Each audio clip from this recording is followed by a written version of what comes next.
So let me first erase.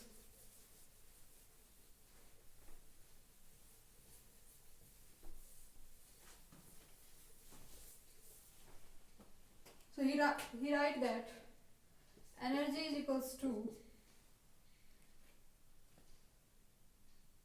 so we have energy, this is for a single state, we were calculating the difference in energy, that is we were calculating the wavelength separation, that was hc by lambda.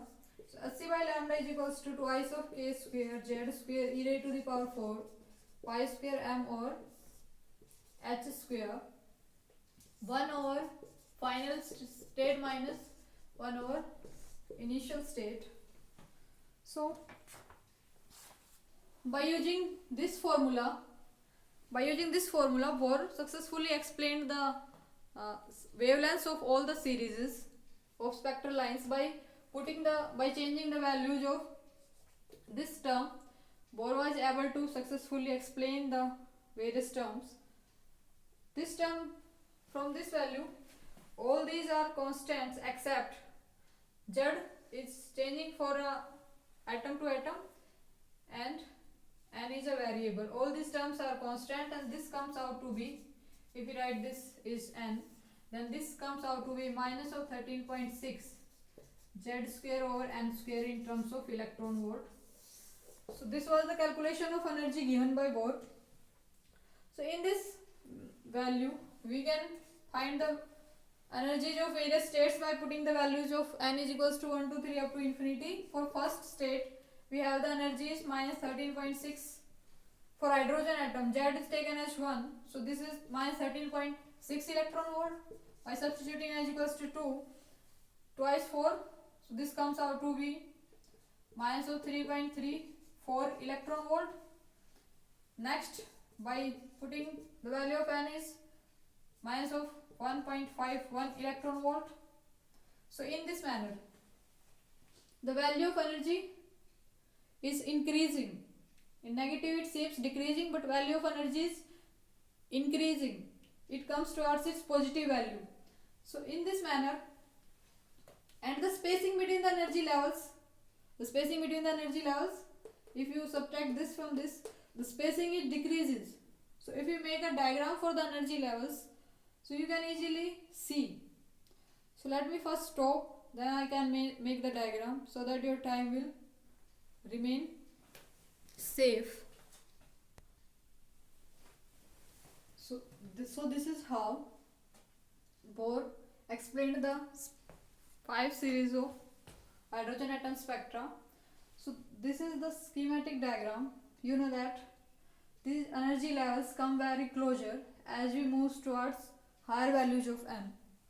So when the transition took between the initial level first and second, then the series is emitted in this region is termed under Lyman series, and when the transition took between second level and the further levels, then the series come under Balmer series. In this manner, Paschen series. So Bohr gave a formula for the calculation of wavelength. That formula is S, where R infinity is the Rydberg constant. He calculated this value. Rydberg were unable to calculate at that time, but Bohr in his model calculated successfully this value. So this was the great success for Bohr at that time. So in this manner, this is the term at which the electron comes, and this is the initial value. This value varies. So in case of Lyman series, the transition took between the first level and the initial terms varies from second, third to fourth. So in this manner we obtain the 5 series. Bohr was able to explain the 5 series of hydrogen atom spectra in this manner.